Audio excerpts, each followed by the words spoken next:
नमस्कार, आप देख रहे हैं जे प्राइम भारत। मैं हूं आपके साथ पलक शर्मा। आइए नजर डालते हैं खबर की ओर। केंद्रीय मंत्री आरपीआई के राष्ट्रीय अध्यक्ष रामदास आठवले की प्रेस कॉन्फ्रेंस। केंद्रीय मंत्री रामदास आठवले का बयान। आरपीआई ने बसपा के नेताओं के आने की अपील की। बाबा साहेब अम्बेडकर के सिद्धांत को आगे बढ़ाना है तो बसपा के नेताओं को आरपीआई में शामिल होना चाहिए। आठवले ने कहा, बसपा की जगह आरपीआई ले रही है। आठवले ने बसपा मुखिया मायावती को साथ आने की अपील की। बसपा मुखिया साथ आए तो उनको आरपीआई का बना देंगे राष्ट्रीय अध्यक्ष। आठवले ने कहा, विपक्ष कह रही है कि मोदी सरकार संविधान बदल देगी, लेकिन यह सब बेबुनियाद है। संविधान पर सवाल उठाना बाबा साहेब का अपमान है। इंडिया गठबंधन अब टूट रहा है। बिहार में नीतीश कुमार का निर्णय सही है। बंगाल में ममता अकेले चुनाव लड़ेंगी। हर जगह गठबंधन टूट रहा है। यूपी में भाजपा अगर आरपीआई को साथ ले तो बड़ी संख्या में बसपा से नाराज नेता साथ आएंगे। आज मुख्यमंत्री योगी आदित्यनाथ से मुलाकात होगी। गृह मंत्री अमित शाह, राष्ट्रीय अध्यक्ष जेपी नड्डा से भी मिलूंगा। यूपी में बसपा का बेहतर विकल्प बनेगी आरपीआई। महाराष्ट्र में 2 सीटें मांगी है। शिरडी लोकसभा सीट मांगी है। आठवले ने कहा, यूपी में भी हम सेट मांग रहे हैं। संतुष्ट हो जा रहे हैं और आप इस बार राज्यसभा अपने लिए लेकर संतुष्ट हो जा रहे हैं और आरपीआई को बढ़ाने की तरफ ध्यान नहीं दे रहे। राज्यसभा लेकर संतुष्ट हो जा रहे हैं। अपने लिए राज्यसभा लेकर अपने कार्यकर्ताओं को नहीं बढ़ा संतुष्ट हो जा रहे हैं। आगे बात नहीं कर रहे।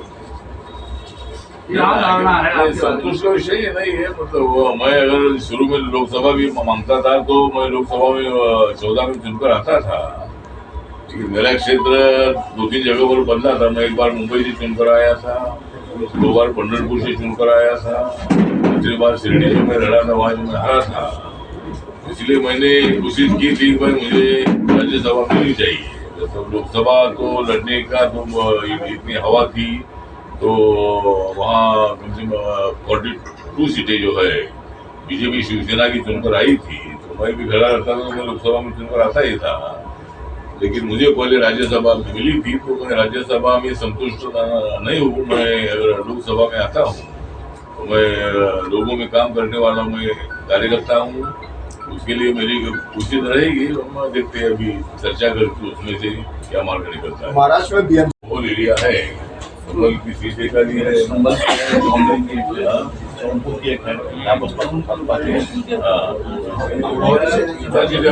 चर्चा करेंगे बड़ा लेने। आपका सोशल जस्टिस मंत्रालय है, 1,46,000 करोड़ का बजट है।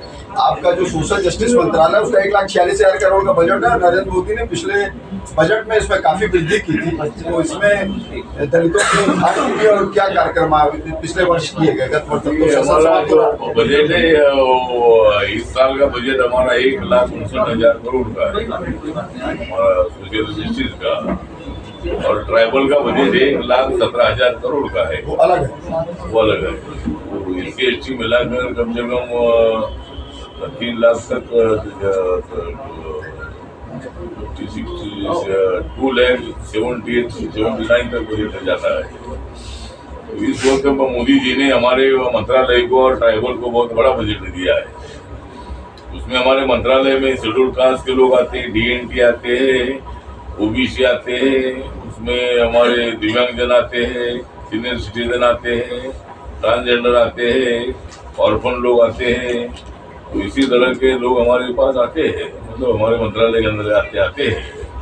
और हमारे मंत्रालय के अंतर्गत कम से कम टोटल पॉपुलेशन में 85% से ज़्यादा लोग हमारे मंत्रालय के अंतर्गत आते हैं। तो इसके लिए बजट हमारा अच्छा है। सबके लिए अलग अलग स्कीम है, स्कीम के माध्यम से हम लोगों को मदद करते हैं। इस खबर में बस इतना ही। देखते रहिए जे प्राइम भारत।